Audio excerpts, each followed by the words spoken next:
Ok. Donc, monsieur, je vous demande de façon exceptionnelle de tous venir ici pour parler d'une chose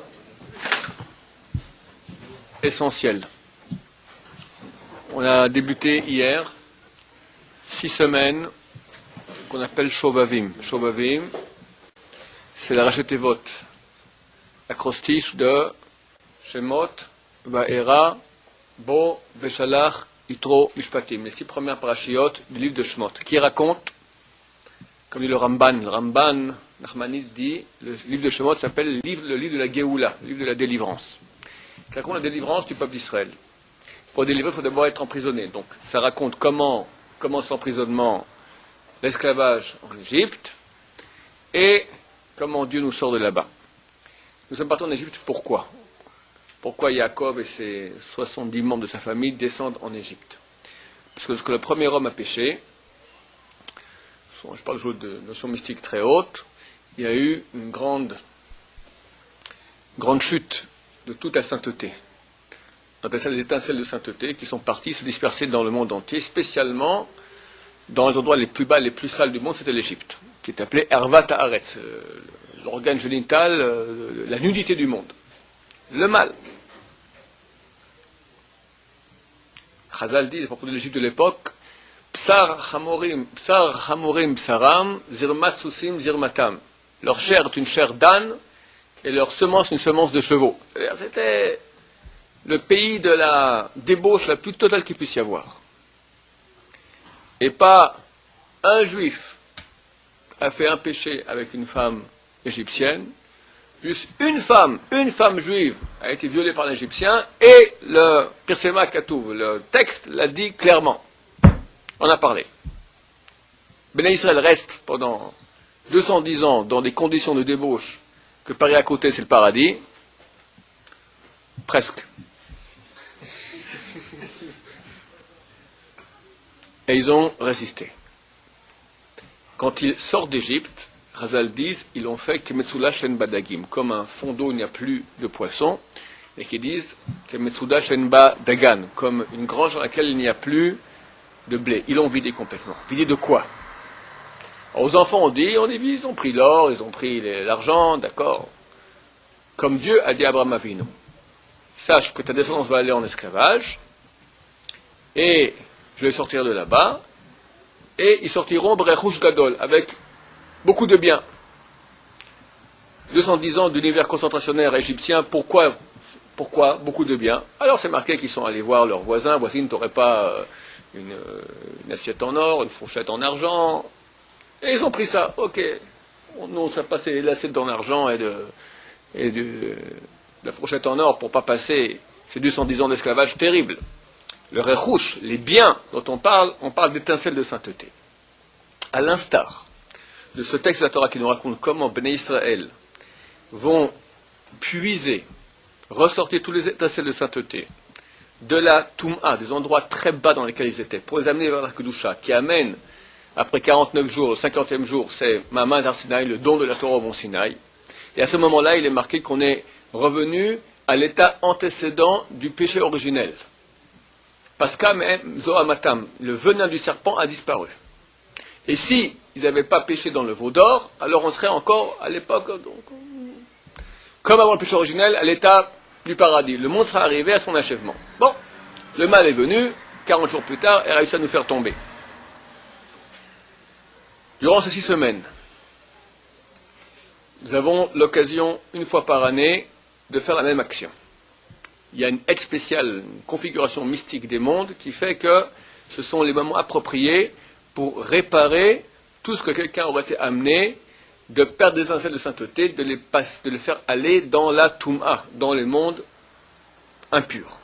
Comment fait-on pour faire descendre des étincelles de sainteté dans la Toum'a ? Le meilleur moyen, c'est Zera le Batala. C'est des semences en vain. La semence, c'est la vie, c'est la sainteté. Quand tu as une relation avec quelqu'un d'interdit, ou tu n'as pas de relation du tout, et tu as la semence qui sort, volontairement, involontairement, bien sûr, chaque chose est plus grave, c'est les volontaires qu'involontaires, alors forcément, tu nourris le mal. Tu donnes de la vie au mal. Comme on a souvent expliqué ici, le mal, c'est de la mort. Donc la mort n'existe pas. Mais quand tu lui donnes une semence de vie, tu le fais vivre. Tu crées des êtres malfaisants, spirituels. Le mal. On ne le voit pas. Ils peuvent après se réaliser en sorte de Hitler ou de Ben Laden ou de Saddam Hussein. On voit des gens dans le mal qui ont une puissance extraordinaire. De quoi ça vient? D'où vient la puissance du mal dans le monde? De ça, spécialement. Donc le mal va essayer, bien sûr, une fois qu'il est là, il est bien là, le serpent est bien là, de nous faire pécher encore plus. Durant 6 semaines, nous devons réparer. Alors comment on répare? Évidemment, j'en ai fait quelques cours l'année passée là-dessus, tu peux le voir sur Internet, ça s'appelle prévention sexuelle et réparation. Comment prévenir? Les yeux, ne pas regarder, ne pas penser, c'est une pensée, la chasser de son esprit, ne pas arriver en état d'érection, pas parler de filles, pas regarder, c'est la prévention. Réparer, l'essentiel c'est le tchouva, regretter, prendre soin de le péché, et la réparation essentiellement se fait par la Torah. Les kabbalistes font des jeûnes. Les grands kabbalistes font des jeûnes pour 84 jeûnes de suite. Shulchan Aruch interdit. Shulchan Aruch interdit, pour des gens comme nous, celui qui étudie la Torah, c'est marqué, il n'a pas le droit de jeûner parce que il amoindrit le service divin. L'étude de Torah a une valeur énorme, plus que tout. Quand il y a beaucoup de péchés, quelqu'un qui a déjà beaucoup étudié, il est marié, etc., alors, s'il veut vraiment faire des grands tikkunim, il ira voir des spécialistes. Moi, je ne suis pas spécialiste, c'est pas tellement notre façon de faire à nous, mais il y a des spécialistes qui nous donnent des fois des tikkunim à faire, un jour de jeûne, et tu payes une somme d'argent égale à ce que tu aurais dû jeûner, etc. Ça peut une fois dans sa vie de le faire au moins une fois, au moins un jeûne, en payant, comme ça, aussi au niveau kabbalistique, on est plus ou moins rangé. Mais l'essentiel, c'est réparé par l'étude de Torah. Il y a une deuxième chose qui a à voir avec cela. Il est marqué Brit Halashon Keneged Brit Amaor. Toute cette réparation s'appelle Tikkun Abrit, réparation de la Brit. Brit, c'est l'alliance. C'est quoi l'alliance que nous avons au niveau de la Brit Mila? D'accord, Brit, l'alliance de la Mila. Mila, c'est l'organe génital masculin. Qu'on a une alliance de ne pas faire des choses interdites. La Brit correspond à l'organe de sainteté par excellence. De sainteté. Yesod, dans toutes les sphères, ça correspond à Yesod. La sixième, il y a 7 sphères du bas, la sixième. Parce que c'est très bien de monter à la Torah sixième. Tous les Faradim, c'est le meilleur. Sixième, c'est le meilleur. Vendredi, c'est un jour Kadosh. Kadosh, il prépare Shabbat. C'est pour ça que vous verrez que vendredi, personne n'étudie. Pourquoi Sarah, il vient et te fait, allez, vendredi, jour de congé, rien qui se passe. C'est au contraire, ceux qui savent, ils dorment toute la nuit, ils étudient, et le jour jusqu'à l'entrée de Shabbat. Rabbi Shimon Abba Shaul, vendredi, ils prennent un pique-nique le matin, non-stop, jusqu'à une demi-heure avant Shabbat, il étudiait. Il finissait une maserhet, traité entier de Shabbat, de Gemara, il finissait en piout, rapidement. Comme ça, il rentrait à la maison, il dit, ça me produisait une joie énorme. Tu rentres Shabbat, tu as fini une maserhet, alors que tout le monde, qu'est-ce qu'ils font? Qu'est-ce qu'ils font la veille de Shabbat? Les non-mariés, ils vont dormir, les mariés, ils se querellent avec leurs femmes. C'est classique. T'es à la maison, t'as rien à faire, tu tournes autour de ta femme, qu'est-ce que tu fais? Oui, non. D'accord? C'est marqué dans la Gemara, que les Tzara se trouvent dans les maisons la veille de Shabbat. Alors Ben Sion, qu'est-ce qu'il a fait à l'époque? Il a ouvert un collège spécialement de Shabbat. Il a dit d'abord, les gens vont pas faire Betul Torah, en plus ils vont pas s'engueuler avec leurs femmes. D'accord? Il a dit clairement. Tout ça pour vous dire que le 6e jour, le 6 est très important. Ça s'appelle Yesod, c'est la base de tout. Et si la base, elle est branlante, alors tout l'édifice que tu fais, il s'écroule. Le Brit de la Mila, il est au niveau du Nefesh. Nefesh, on a 3 parties. Nefesh, Ruach, Neshama. C'est la partie de l'âme qui s'occupe du corps. Il y a aussi une Brit, qui est au niveau du Ruach. Le Ruach est beaucoup plus important que le Nefesh, c'est l'homme. Quand on parle de l'homme c'est Ruach. Nefesh, c'est l'apport céleste que Dieu... Neshama, c'est l'apport céleste, l'éclairage de Dieu. Nefesh, c'est l'apport animal, le corps. Nous, on entre les deux, c'est Ruach. Maintenant, quel est le Brit du Ruach? Il y a un Brit du Ruach. Il y a une alliance au niveau du Ruach, c'est la bouche. La bouche, valeur numérique, P, valeur numérique 85. Valeur numérique, Mila, 85 aussi. Chazal on dit, tu vois un truc pour avoir Zera le Batala, fais la même chose que Zera al-Batala avec ta bouche. C'est quoi Zera al-Batala? C'est quoi semence en vin? C'est que tu produis de la vie en vin. Tu produis de la vie en vin, semence en vin. Quel est le plus grand producteur de vie? La bouche.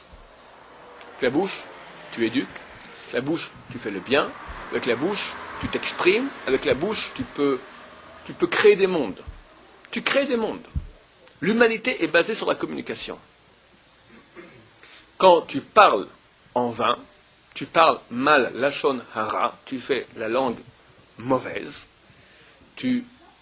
Au niveau du roi, c'est beaucoup plus important que le nefesh. Le roi, c'est l'homme. Tu fais la semence en vain. Et c'est un truc qui est expérimenté, marqué Bechazal, mais c'est une expérience. Tu peux vérifier. Tu parles lachon hara, tu fais Zera al-Batala. Quelqu'un est venu me voir dernièrement, il dit, je ne sais pas pourquoi, il n'a pas pensé une femme, rien du tout, il a eu Zera al-Batala. La shonara. C'est immédiat. Immédiat. Parce que le rouar, ce que j'ai dit auparavant, ce que dit Israël, brit à ma'or, la brite qui est au niveau du ma'or, c'est-à-dire au niveau sexuel, elle est la même brite qui est au niveau du langage. Comment on sait la valeur de quelqu'un?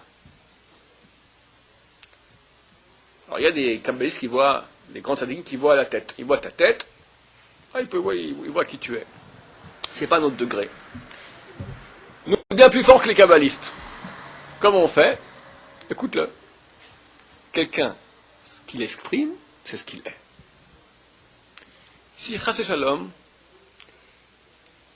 il est vulgaire. Un type est venu me voir dernièrement dans mon bureau. On parlait de Shidduchim. Il me dit un mot que je ne connais pas très bien, je n'ose même pas le dire. Je ne sais pas, c'est M-E-F. Alors du coup, il comprend, il dit non, il parle d'une dame, d'une jeune femme, d'accord? Il s'est repris tout de suite. Parce que devant le Rav, ça la fout mal en bon français de dire et pourquoi? Mais avec ses copains, comment il va parler? Et pourquoi devant le Rav, il faut parler différemment? Le Rav, on se tient bien. Mais avec les copains, on se laisse aller. Et pourquoi? Ça prouve qu'il y a ici, au niveau de ta personnalité, c'est vulgaire. Vulgaire égale bas. Il y a des mots qui, sur les Shiva, ne doivent pas rentrer. Il y a des mots qu'on ne parle pas. Et comprenez que vous êtes une yeshiva, pas simplement normale. Il y a des gens qui viennent de l'extérieur. Ils s'attendent à voir, et ils doivent voir cela, ils le voient. Ils voient des gens qui s'aiment, de tous les bords. De tous les bords. Ça tient la route. Quand donc ils entendent quelqu'un qui s'exprime pas comme il faut. Je ne comprends pas. J'ai quitté maintenant Paris pour arriver ici à Jérusalem et j'entends la même chose.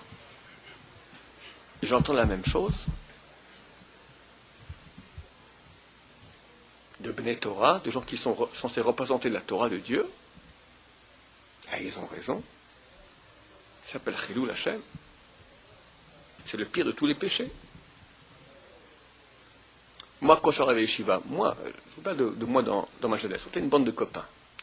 Je détestais cette bande de copains. C'est sans cesse des vannes. J'avais un bon copain parmi eux, je lui dis, mais ok, mais t'es trop sensible. Bon, ok. Ils faisaient des efforts, ils n'y arrivaient pas. Ils étaient une sorte de... Il y a un Yetzerara. En jeunes, comme ça, on se vanne. On part sur l'un, on part sur l'autre, on part sur l'un, on part sur l'autre. C'est même pas religieux. C'est pas parce qu'on s'est créé une peau de rhinocéros que c'est permis maintenant d'envoyer des flèches sans cesse. J'ai vu un monde où, en tout cas au niveau du livre, et j'ai vu des gens comme ça aussi, pouvaient faire une bêtise. J'étais tranquille parce que je savais que les gens n'allaient pas parler. C'est une bêtise, ça peut compter voir, on va parler, il a fait comme ça, il a fait comme ça, il a fait comme ça. La Torah interdit. La Gemara dit que du temps de Achav c'est le roi le plus mauvais qu'a eu le peuple d'Israël. L'Israël faisait la Avodah Zara. Achav faisait la Gestapo anti-religieuse. Il a tout brûlé, les siffrets de Torah, il n'y avait rien, plus rien. Tous les prophètes juifs, il les a tous zigouillés. Il y en a un qui est resté, Eliyahu Hanavi. Eliyahu. C'est marqué qu'il partait en guerre, il gagnait. Pourquoi? Il y avait un des serviteurs du roi, qui s'appelait Ovadia, c'était un converti. il avait caché, dans 2 grottes différentes, 100 prophètes, 50 et 50. Il emportait de l'argent et payait. Tout le monde était au courant de ça. Mais personne n'en parlait. Et le roi ne savait pas. Tout le monde savait, secret de Polichinelle. Parce que, et Ovadia savait, même qu'il allait emprunter de l'argent aux gens, c'est pour les Nevi'im, il savait qui parlait, personne n'allait dévoiler cela, parce que les gens faisaient attention à leur bouche. Ils étaient Ovdei Avodazara, idolâtres. Ils partaient en guerre et gagnaient. Du temps du roi Shaoul, du roi David, le roi Shaoul, Mashiach Hashem, Mashiach. Ils partaient en guerre, ils perdaient. Parce qu'il y avait la Torah, il y avait tout ce que tu voulais, mais il n'y avait pas l'amour entre les gens, il n'y avait pas attention à sa parole. Quand tu parles, surtout quand tu es dans le monde de la Torah, tu parles mal, tu apprends à être comme le serpent. Qu'est-ce qu'il a fait le serpent? C'est quoi son arme? Il a parlé. C'est tout. Et c'est le venin jusqu'aujourd'hui on n'a pas réparé ça. Pourquoi on est en galoute? Premier temple a été détruit à cause d'idolâtrie, assassinat et adultère. Il a été reconstruit. Deuxième a été détruit à cause de la Shonara. On part sur son copain. Mais c'est pas méchant. C'est pas méchant. C'est la camaraderie, on appelle ça. Camaraderie. Oi, va, va. Malheur à cette camaraderie.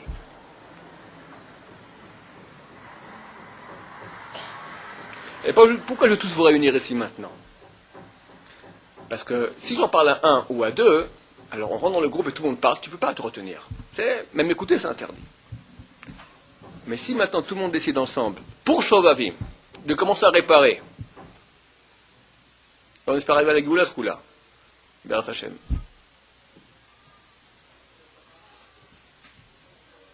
Alors, quelqu'un qui parle à la yeshiva tout à coup, il dit un mot qu'il ne faut pas. Il commence à parler l'un sur l'autre. Alors, ensemble, gentiment, mais il aura honte. On lui fait un petit signe, on dit, la Shonara. Gentiment. Ouais, non, mais lui, tu comprends, il y a des limites à tout. Non, monsieur. Non, monsieur. La Gemara, elle dit, dans toute une page, dans Erkin, Arachin, page 15. Celui qui parle Shonara, il mérite qu'on le lapide. Lapide. 10 épreuves. Béné Israël ont fait à Dieu. Comment les épreuves à Dieu? 10 fois ils ont fait les zigotos, le peuple juif, dans le désert. Et vas-y le veau d'or. Et vas-y, on veut rentrer en Égypte. Et vas-y, on veut des poissons. Et on veut maintenant des cailles. Et on veut ci, on veut de l'eau, et on veut... Dieu, tout ça, ça va. Allez, je passe l'éponge. Quand ça a flanché, et jusqu'aujourd'hui, on en pleure, la Shonara. Si on parlait mal sur la terre d'Israël, les mains réglées. Dieu est prêt à pardonner tout, mais pas ça.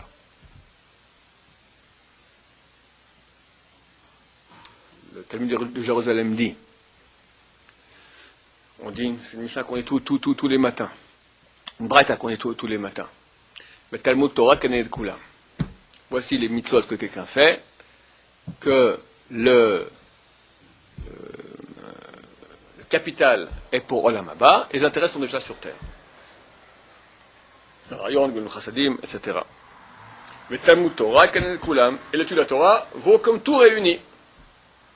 Un mot de Torah égale les 613 mitzvot. Il y a une suite de la Braïta qu'on lit jamais. Dans les péchés aussi. Il y en a un qui vaut comme tous les 613 mitzvot en mal, en averot, réunis. Keneged Kulam. La Shonara. La Shonara. Pourquoi? Chavetz Chaim, un bouquin entier, vous l'amenez ici, un bouquin entier qui est écrit là-dessus. Chavetz Chaim, il a écrit Mishnah Berurah, c'est le grand rave de la génération. Il a trouvé, quel livre il a écrit? Il dit, qu'est-ce que je dois faire pour que le peuple d'Israël aille mieux? On l'appelle au nom de son, il a écrit beaucoup de livres, mais son livre, Chavetz Chaim, celui qui aime la vie, sur un verset des Teilim, il cite ici au début de son livre, on cite ça, ce verset tous les Shabbatot. Meyaï Chavetz Chaim, qui est l'homme qui aime la vie, qui désire la vie. Il n'y en a pas un parmi vous qui ne désire pas la vie. C'est ce que le monde entier y cherche. Ohev Yamim, il aime les jours. Il veut vivre. Lire Hot Tov, voir du bien. En 2 mots, on te met en affiche tout ce que tu peux désirer de mieux. la vie, longueur des jours, le bien, le kiff. Netzor shoncha mera. Ferme ta bouche de parler mal. Mal, c'est sur l'autre. Mal, c'est vulgaire. Mal, c'est l'insulte. Mal, c'est le manque de gentillesse. Tout est dans la bouche. On dit Chazal, Chaim ve'mavet beyad alashon. La vie et la mort sont dans beyad, dans les mains de la bouche. Oui, mon cher ami.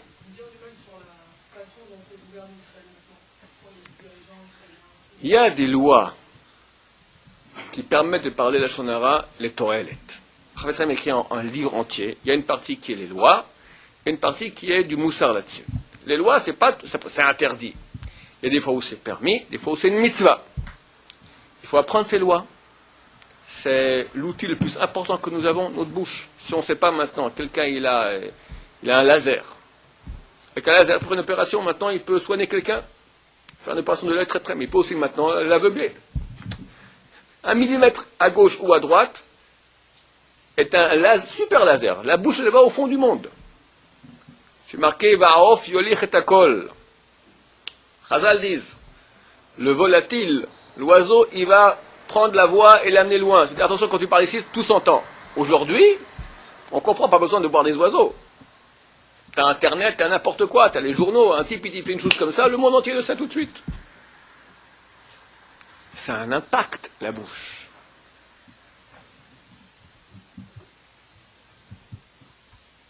C'est ça le Tselem Elohim, c'est ça l'image de Dieu. Et celui qui touche ça, il a touché Yesod, il a touché la base. L'endroit où c'est marqué dans la Torah qu'on n'a pas le droit d'écouter la Shonara, même sans y croire, même entendre. Lo tisa shema shav. Tu n'écouteras pas une parole vaine. Le verset après, il parle de si on a un morceau de viande qui n'est pas cachère, de nevela, un animal qui est mort comme ça, c'est marqué la kelev tashichunoto, vous le jeterez au chien. Le fait qu'il y ait une juxtaposition des deux versets, dans la Gemara, Arachin nous dit celui qui parle la Shonara, Raoui sheshlichu oto la klavim, il mérite qu'on le jette au chien. Alors, dans le sens simple, ils disent comme ça, ils disent, on voit que les chiens, ça explique le Maral de Prague, lorsque les Israéliens sont sortis d'Égypte, les chiens n'ont pas aboyé. Ou les Béné Israël, l'or eratz kelev leshono. Ils ont retenu leur bouche.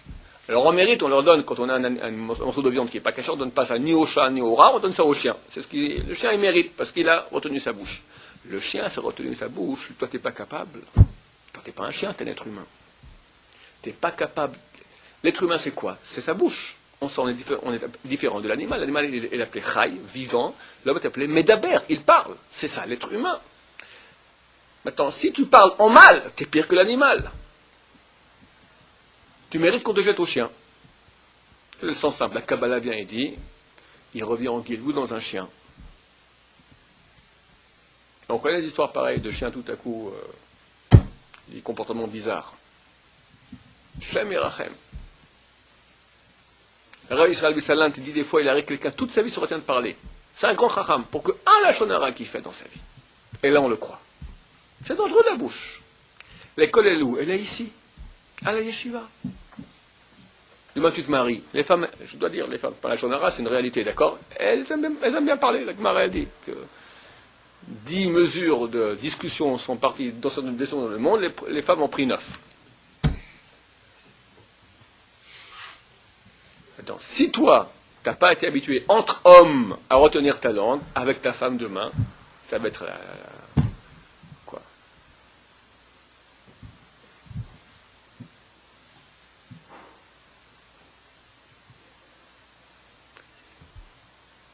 On voit quelqu'un d'après son expression. Pas besoin de voir dans le front. Sa sensibilité à l'autre. La délicatesse. La gêne de mettre mal à l'aise.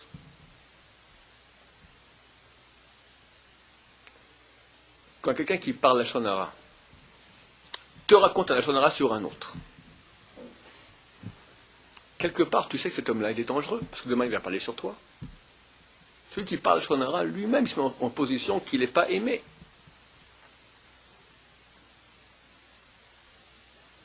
Donc, il se coupe ses propres jambes. Il taille la branche sur laquelle il est assis. Alors, tout le monde fait comme ça. Alors, tout le monde est en train de couper ses propres branches. Lui, il fait comme ça, moi, je fais comme ça. Alors, ça monte complètement à l'envers. Faisons le contraire. Si tu as donc... Imaginez maintenant. Il est clair que nous sommes très proches de la Géoula. Si maintenant tu as une mini-communauté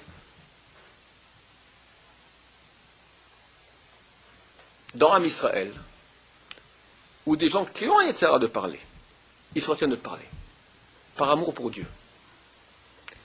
Imaginez-vous maintenant la lumière que ça fait dans le monde, dans les cieux. Regarde Dieu.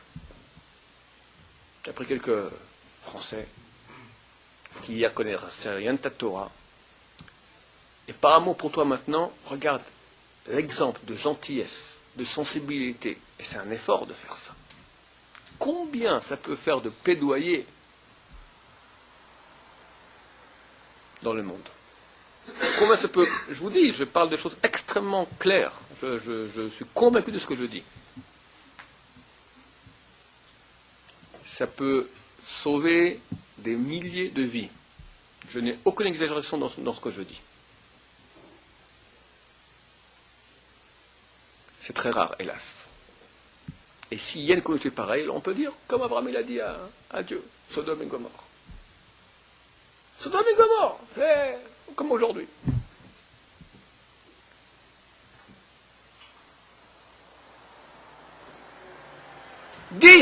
S'il y avait 10 tzadikim, il aurait sauvé. Je suis prêt à sauver pour 10. Tu crées maintenant une cellule où ça marche. Et vous le voulez. Aucun être humain veut être mal, il veut être bien. Il faut freiner ses mauvaises habitudes, c'est pas si dur. Tu as maintenant 6 semaines, vas-y, déchire-toi. Ferme-la.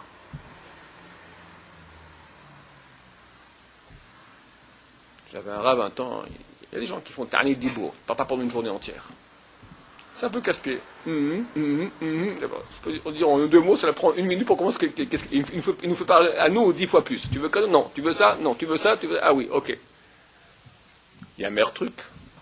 Fais une Tarnit, un jeune, de Dibourim à Sourim, de parole interdite. Parle de tout. Chavetz Chaim, il parle énormément. Jamais il parlait un mot interdit. C'est ça, l'art. Et c'est pendant 6 semaines maintenant d'être un mensch, un être humain à l'allure divine. Tu répares ta bouche, tu as tout réparé. C'est rare à venir. Enfin, certainement, il y aura des histoires. Il ne peut pas supporter un truc pareil. Il faut casser ça. Mais même si on chute, on redémarre. Et je vous dis ça, je veux vous réunir tous, parce que l'effet de groupe fait que s'il y en a un, alors... Gentiment, pas avec des paroles méchantes, avec la caresse, gentil, on lui dit, écoute, c'est contraire à ce qu'on a pris sur nous. C'est contraire à ce qu'on veut. Et je sais qu'il y a des barounes qui sont arrivés, ils ont réussi à changer, à avoir une bouche propre. Et bêtement, ils sont retombés, parce que l'autre, il parle comme ça, pourquoi moi? Et les habitudes reviennent. Tu viens de la rue, tu commences à parler comme dans la rue. On n'est pas dans la rue. On est dans la maison de Dieu. La maison de Dieu, on parle le langage de Dieu, comme Dieu il veut.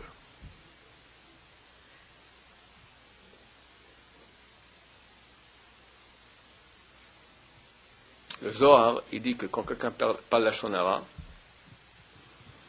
ça réveille le serpent. Dieu ne veut pas frapper son peuple. Mais le côté négatif, qui accuse sans cesse. Si Dieu voit bien qu'on fait des péchés, qu'au niveau de la bouche, on ne s'accuse pas,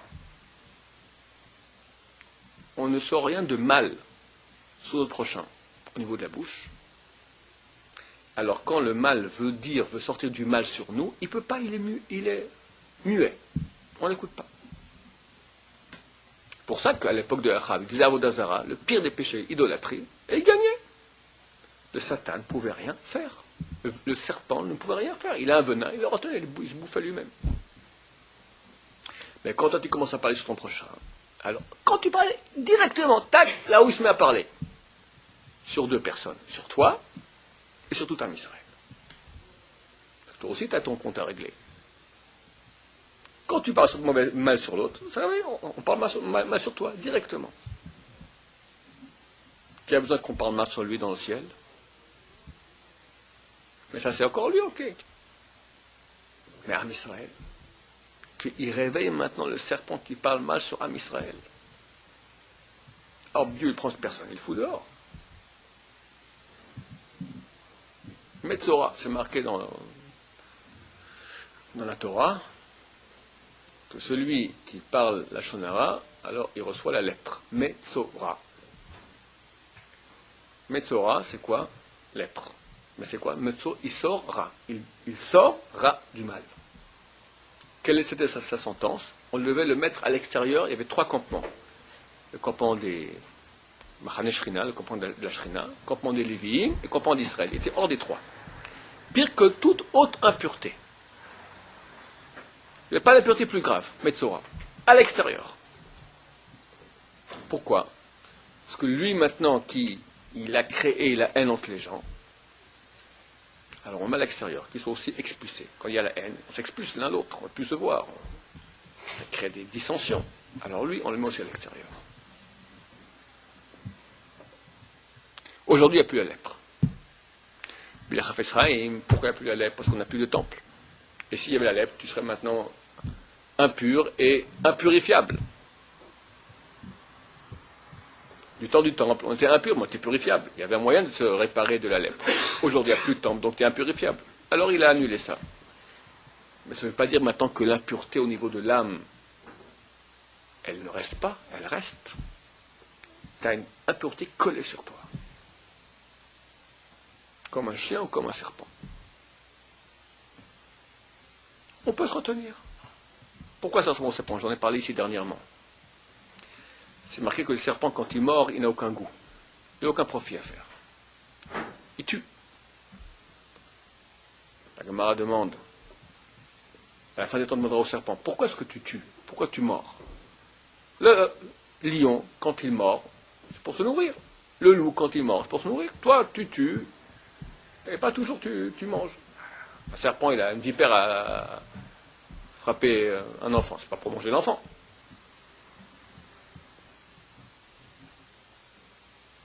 Alors répond le serpent, Maïtron ne balalachon. Quel avantage il a, celui qui parle shonara, de parler? Il n'en a aucun, n'est-ce pas? Moi, je suis comme lui. Lui et moi, on est les mêmes. Il n'y a aucun avantage de parler la shonara. De la dit la Chafetz Chaim, quand quelqu'un parle la shonara, il fait chiyuv l'Hashem, parce qu'il n'y a aucune envie de faire cela. C'est pas physique. Nous, on voit qu'il y a, oui, une envie. De quoi elle provient cette envie? C'est-à-dire qu'en fait, il n'y a aucun... Tu n'as aucun avantage. Tu vois une pâte de chocolat qui est taref. Tu vois une fille qui est taref. Bon, tu as des pulsions physiques. Mais d'aucune pulsion physique de parler la shonara. Pourquoi tu as envie de parler la shonara? Parce que si tu descends l'autre, quelque part, tu es plus grand que lui. À la piscine, tu prends l'autre, quand tu nages, c'est dur de nager, alors que tu prends l'autre, tu le fais couler, tu montes un peu plus. Après tu coules avec lui, parce que lui aussi il se baisse. Artificiellement, tu te fais monter en descendant l'autre. La nullité des nullités. Tu n'es pas capable d'être quelqu'un sans descendre l'autre. Tu es tellement nul que le seul moyen que tu as trouvé maintenant, c'est de descendre l'autre pour dire que je suis quelqu'un. On se met en position de juge. Lui, il est comme ça. Lui, il est comme ça. Et il est comme ça. Sous-entendu, moi je. Nul. Fais le contraire. Combien c'est grand? Lui, et lui, et lui. Et moi je suis tout petit? Non. Moi je suis ce que je suis et j'aime les gens. C'est beau. Si tu crées maintenant une mini-société où maintenant on se fait des compliments l'un sur l'autre sans cesse. T'imagines quel amour, comme t'as créé le remède de la galoute. C'est pas de la fiction que je vous raconte maintenant. T'as une mini-société de gens qui s'aiment. Tu sais quelle lumière ça fait?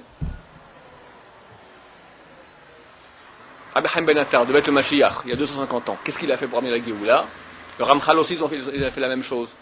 Ils ont créé un kollel où il y avait 10 personnes qui étudiaient sans cesse. En tournant. Chacun faisait 8 heures, je ne sais plus combien d'heures, chacun, pour pas qu'il y ait une seconde sans Torah. On pose la question, alors, t'as 10 personnes, et t'en as 100 000 qui foutent rien. Faux. Ça marche. T'as une mini-société de gens qui font ce qu'il faut, ça a un impact extraordinaire. Peu de lumière repousse beaucoup d'obscurité. Je dis à tous les internautes qui nous écouteront aussi. Sauf qu'eux, ils sont tout seuls. Ou avec leur mari ou leur femme. Alors c'est une mini société. Mais là, on est au moins un minyan. 20, 25 personnes qui hier étaient comme des serpents se retrouver maintenant, c'est marqué qu'à la fin des temps, le loup va habiter avec la brebis. Ben vas-y, voilà, fais-le maintenant. Le loup part comme une brebis. T'as vu comme il est sympa, t'as vu comme il est gentil. Ça c'est un pote bien. C'est beau. Baruch Adonai, l'homme, amen.